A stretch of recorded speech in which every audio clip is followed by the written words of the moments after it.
أعوذ بالله من الشيطان الرجيم بسم الله الرحمن الرحيم بسم الله الرحمن الرحيم بسم الله الرحمن الرحيم رضينا بالله ربا رضينا بالله ربا وبالإسلام دينا وبالإسلام دينا وبسيدنا محمد صلى الله عليه وسلم نبيا ورسولا وبسيدنا غوث الأعظم محي الدين عبد القادر الجيلاني رضي الله عنه شيخا ومرشدا عدد خلق الله ورضا نفس الله وزنة عرش الله ومداد كلمات الله ودوام ملك الله بسم الله الرحمن الرحيم الحمد لله رب العالمين والعاقبة للمتقين والصلاة والسلام على رسول سيدنا محمد وآله وصحبه أجمعين أما بعد உறவுகளெல்லாம் ஒருவரை உறக்கம் செய்து உறவுடைய வரமுறு முக்கியத்தீர்ப்பன் உத்தமர அழிகள் சிறமிசை இருத்தி வாழ்த்தி வார்த்தைகளை வழிபடுத்திய அம்மாக்களே பெரியார்களே சகோதரர்களே தாய்மார்களே சகோதர சகோதரிகள் அனைவருக்கும் என் உள்ளபூர்வமான நன்றியை சலாமினாக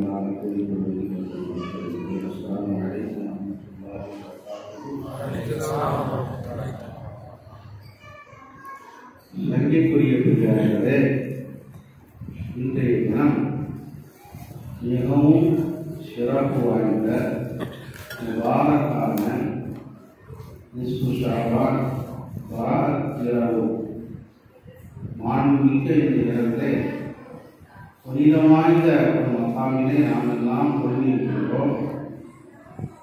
அதுவும் நம்முடைய ஜமான் சையீதுனா மௌலானா ஷேக்னா ஜிந்தாவலி ஷா சையீது மஸ்ஊத் நாயகம் ரலியல்லாஹு தஆலா அவர்களுடைய பேர் இந்த இடத்துல ஒவ்வொரு இடங்களையும் ஒவ்வொரு பேர்களையும் துறக்கமாயிருக்கிறார். இந்த இடத்துல அவர்களுக்குரிய பேர் திவான் மசூத் திவான். அந்த பகுதிக்கு அவர்களுடைய சஞ்சாரங்கள் பூரா ஏற்கனவே நம்ம சொல்லியிருக்கிறோம். மலைப்பகுதிகளில் தான் அவர்கள் எழுதியிருக்கிறார்கள். தங்கி இருந்து இப்போ இந்த இடத்த பார்த்தோம். ஒரு அற்புதமான இடமா இருக்கு. இது ஒரு 300 வருஷத்துக்கு முன்னால கொஞ்சம் மனசை எட்டி பார்த்தா எப்படி இருக்கும் இந்த இடங்கள்லாம் வெறும் காடாக இருக்கும். நாங்கள் சிறு பிள்ளைகள்லாம் இந்த பகுதிக்கு வரும்போது இப்படி ஊர்களாக இருக்காது, தெரியும் இல்லையா? பூரா காட்டு பகுதியில் தோட்டங்களும் இதாக இருக்கும். வரும்போது பயமாக தான் இருக்கும். சில இதுகள்லாம் நடக்கும். அதுக்குன்னு சில வழி பெரியாருங்களாம் இருப்பாங்க இல்லையா? அதெல்லாம் பயந்து தான் வருவாங்க. ஆனால் இப்போ எவ்வளோ ஜோராக ஆயிடுச்சு இந்த பகுதி. அந்த காலத்திலேயே எங்கள் ஊர் மந்திரியாக இருந்தவர், காங்கிரஸினுடைய மந்திரியாக இருந்தவர் அப்துல் மஜீத் சாஹிப், அவர் தான் இதுக்கு கரண்ட் வர்றதுக்கு ஏற்பாடெல்லாம் பண்ணி இது பண்ணியிருக்கார். அந்த காலத்திலேயே ஒரு அற்புதமான இடத்தை தேர்வு செய்து இங்கே அவர்கள் தங்கியிருந்து இந்த காட்டில் என்ன செய்திருப்பா, மக்களெல்லாம் எங்கே இருந்திருப்பாங்க, இங்கே இருக்கிறா. அவர்கள் இருந்த இடத்த அல்லாஹ் தஆலா எப்படி நினைவு கூர்னாங்கிறத பாருங்க. அல்லாஹ்வுடைய அவுலியாக்களை அல்லாஹ் தஆலா எப்படி நினைக்க வைக்கிறான். அவர்கள் எங்கே இருந்தாலும் சரி, எந்த பக்கத்தில் இருந்தாலும் சரி, அவர்களை போய் தேடி சந்தித்து அவர்களுடைய நல்லாசியை பெற வேண்டும் என்று மக்களை காலாகாலம் தியாகம் வரைந்து செய்யலாம். இது நடந்துகிட்டே இருக்கும். 300 வருஷத்துக்கு முன்னால் இருந்தார். ஆனால் அல்லாஹ்வுக்காக வேண்டி வாழ்ந்த அந்த பெருமக்கள் அல்லாஹ்வுக்காக எப்படி நினைவு கூறுறான் பார்த்தீங்களா? அவனுடைய மக்கள் அவனுடைய அடியார்களை பூரா அங்கே அந்த பக்கம் வர சொல்லி அவர்களை போய் பாருங்க, அவர்கள் சன்னிதானத்தில் கேளுங்க. நான் இப்போ நம்ம தேர்வு செய்திருக்கிற இடம் இருக்குது. இந்த இப்போ எல்லா பகுதிகளையும் பள்ளிவாசல்களையும் செய்வாங்க. ஆசி சரி குரான் ஓதி 3 ஆசி ஓதுவா வராது. நாமும் எஜமானுடைய சன்னிதானத்தில் அவர்களுடைய சன்னிதானத்தில் வாழ்க்கான இடத்துல நாம் கேட்கும்போது நிச்சயமாக அவர்களுடைய கிருபை கொண்டு நம்முடைய வேண்டுதல்களை நிச்சயமாக அல்லாஹ்வுத்தாலா அங்கீகரிப்பாங்கிறது எந்த சந்தேகமும் இல்லை. அதனால இந்த இடத்துல செய்யணுமோ தேர்வு செய்திருக்கிறோம். அதுக்காக வேண்டி காரையெல்லாம் போட்டு வேலையெல்லாம் நம்ம செய்திருக்கிறோம், வந்துருக்கிறோம். எஜமானும் பார்த்துட்டே இருக்கிறா. அல்லாஹ்வுத்தாலா இந்த இரவை பற்றி ரொம்ப விசேஷமாக குர்ஆன் ஷரீஃபில் சூரத்துல் பஹாரா சொல்கிறாங்க. மீஆலி பொறுப்பு உள்ளு அம்ரின் ஹக்கீ திருத்தமான முடிவுகளை இந்த இரவில் அல்லாஹ்வுத்தாலா அறிவிக்கப்படக்கூடிய இரவுகளாக இருக்குது, தீர்மானிக்கப்படக்கூடிய இரவுகளாக இருக்குது. அசல் லவ்வுல் மஹ்ஃபூஸில் எல்லாத்தையுமே அல்லாஹ்வுத்தாலா தான் பதிஞ்சிட்டான். ஒரு மனுஷன் பிறக்கிறதுக்கு முன்னாலேயே அவனுடைய நசீபு எப்படி இருக்கும், அவனுடைய பிறப்பு இறப்பு, அவனுடைய சீரைத்தனம் முதலித்தனம் எல்லாத்தையும் அல்லாஹ் பதிஞ்சிட்டான். இருந்தாலும் ஒவ்வொரு ஆண்டும் இந்த இரவுல அவர்களுடைய ஒவ்வொரு அடியார்களுடைய இதையும் மலக்குமார்கிட்ட இருக்கிறாங்க எடுத்து காட்டி, இந்த மனுஷனுக்கு இந்த நஷ்டம் போகுதோ, இந்த ஆண்டு நிகழும், அவர்களுடைய இரணம் மரணம், அவருடைய கஷ்டம் நஷ்டம் பலது இருக்குது, எல்லாத்தையும் தீர்மானிக்கப்படக்கூடிய இரவா இருக்கிறதுனால நம்முடைய முன்னோர்கள் நாதாக்கள் தான் சூரத்து யாசீனை ஏன் ஓதுறாங்க கேட்டால், சூரத்து யாசீன் எதற்காக வேண்டி சூரத்து யாசீன் ஓதப்படுகிறதோ அந்த ஆஜத்துகள் நிச்சயமாக நிறைவேற்றப்படுவது அதிசரிப்பில் இருக்கு. அதனால் இரவுல குறிப்பிட்டிருப்போம். இன்ஷா அல்லாஹ் 3 யாசீன் ஷரீஃப் ஓதுவோம். ஒவ்வொரு யாசீனுக்கும் ஒரு குறிப்பிட்ட ஒரு ஆஜத்துகளை வச்சு கேட்போம். முதலாவது யாசீனை ஓதும்போது நீடிச்ச ஆயுஷ் அல்லாஹ்வுத்தாலா நமக்கு அவனுடைய இதழை எப்படி வச்சிருக்கிறாங்கிறத இந்த இரவுடைய பரக்கத்தினால நம்முடைய ஆயுளை நீளமாக வச்சு அல்லாஹ் ரசூலுக்கும் பூஜாக்களுக்கும் பொருத்தமான வழிபாட்டில் நடக்கணுங்கிறத ஒரு நியத்தை வச்சு முதல் யாசினை ஓதும். அடுத்த யாசினை ஓதும்போது இரண பாக்கியத்துக்காக செய்கிறது, ஆரோக்கியத்துக்காக. ரெண்டாவது யாசினை ஓதும்போது எந்த நோய் நொடி இல்லாமல் கடைசி வரையிலையும் நோய் நொடி இல்லாமல் உடல்களை பழகு கொடுக்காம அவனுக்கு ஆரோக்கியத்தோட ஆரோக்கியத்தோட மூன்றாவது ஆட்சி செய்தி போகும்போது பராமரிக்கிறதெல்லாம் பராமரிக்கணும். நம்முடைய வாழ்க்கையில் பிறகு கையெழுத்திடக்கூடிய நிலை வந்துடக்கூடாது, முட்டுப்பாடு வந்துடக்கூடாது, கடனோட வாழக்கூடிய வாழ்க்கையை வந்துடக்கூடாது, பிறருடைய செல்வங்களாக அந்த மாதிரி அப்படி செய்யக்கூடாது. காலங்கள் நம்மளோட சூழ்நிலையை தள்ளிடக்கூடாது.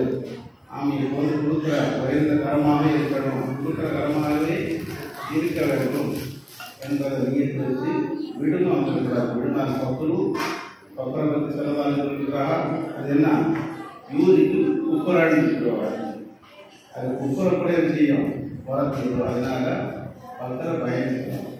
கவுதியாக்கலாம் பக்கரவுக்கும் பாதுகாப்பு கிடைக்கிறார். அசல் பக்கருங்கிறது வேற, அதனுடைய வேற வேற கஷ்டம் முட்டுப்பாடுகள் அந்த மாதிரி ஒரு சூழ்நிலை வாழ்க்கையில் வரக்கூடாது. எப்போதும் கொடுக்குற கரமாகவே இருக்கணுங்கிறத கேட்டுக்கிறார். 3 யாத்திரை வருவோம். 4வதாக ஒரு யாத்திரை நம்ம செய்வோம். வரும் 4வது யாத்திரை நம்முடைய நாதாக்கள் முன்னோர்கள், நம்முடைய பெற்றோர்கள், மறைந்த நம்முடைய பெற்றோர்கள் உத்தார்கள், நம்முடைய உத்தார்கள் செய்வார்கள், அவர்களுக்காக ஒரு யாத்திரை செய்வோம். ஓதும். ஆனால் 4 யாத்திரை ஓதுவோம். இப்போ எல்லாரும் நம்முடைய எல்லாரும் வந்துட்டாங்க இல்லையா, 4 யாத்திரை சரிகள் செய்வோம், ஓதும். இதில் இந்த இரவுல ரசூலுல்லாஹி ஸல்லல்லாஹு அலைஹி வஸல்லம் அல்லாஹ் சுப்ஹானஹு வ தஆலா அடியார்களுக்கு ரொம்ப நெருங்கி வந்துடுறான். முதல் வானத்துக்கு வந்துடுறான். முதல் வானத்துக்கு இறங்கி தன்னுடைய 2 கரங்களையும் விரிச்சு கேட்கிறான், இந்த அடியார்களே அப்படின்னு அழைச்சு கேட்கிறான். முதல் வானத்துக்கு வந்துடுறாங்கிறது இன்னும் 7ஆம் வானத்தில் இருந்துட்டு இருக்கிறா. ஒரு வானமா இறங்கி அப்படி வந்து உட்கார்ந்துக்கிட்டு இந்த இரவு மட்டும் முதல் வானத்தில் வந்து இறங்கி இருக்கான் அப்படி கொண்டு விடக்கூடாது.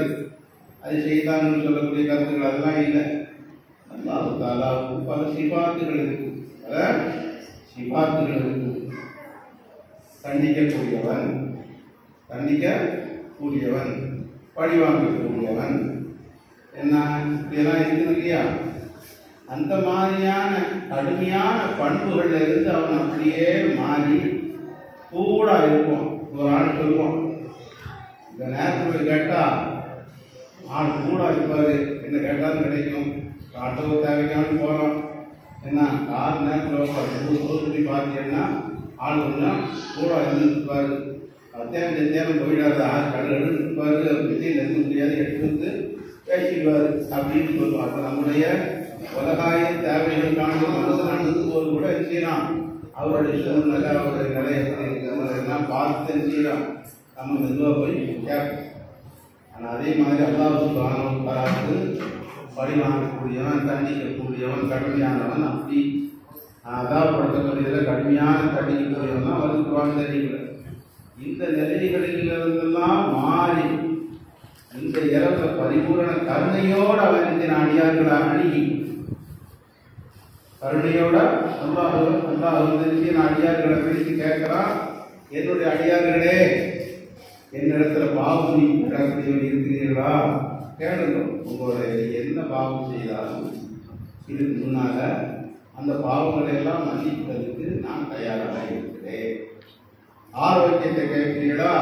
ஆரோக்கியத்தை கேளுங்க. ஆரோக்கியத்தை தர தயாராக இருக்கிறேன். விடுமைகளிலிருந்து, கஷ்டங்களிலிருந்து, பல முசீபத்துகளிலிருந்து விடுதலையை தேடுகிறீர்களா? கேளுங்க. அதையெல்லாம் தரக்கூடிய நாயனாக நான் இருக்கிறேன். என்னிடத்துல வாங்க அப்படின்னு சொல்லி இருக்கிறான். இந்த இரவுல அல்லாஹ் தஆலா அன்போடு அழைக்கிறார்.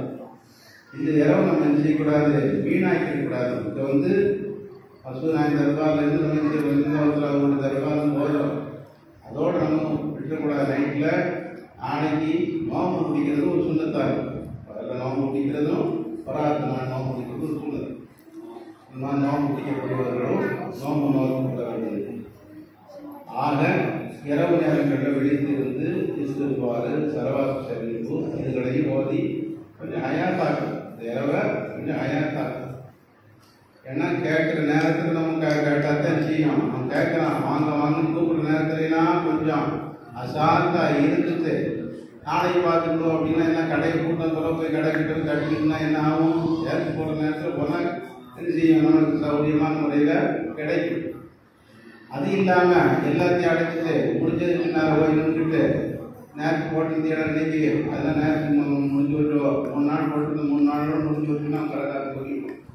ஏன்னா அது மாதிரி உலகத்தில் எப்படிலாம் இருக்கிற மாதிரி அல்லாஹ் தஆலா அப்போ மலக்குமார்கள் இந்த இரவையும் பாழாக்கிட்டு இந்த மாதிரி நல்ல இமாம் ஷாஃபி ரலியல்லாஹு தஆலா சொல்றா, 2 பெருநாட்கள் இரவு, அதே மாதிரி பராத் இரவு, அதே மாதிரி லைலத்துல் ஜும்ஆ, இந்த மாதிரி இரவுகளில் கேட்கும்போது அல்லாஹ் தஆலா நிச்சயமாக அதை கொடுத்தே தவிர இல்லை, நிச்சயமாக கொடுக்குறோம் அப்படின்னு அவர் சொல்கிறார்.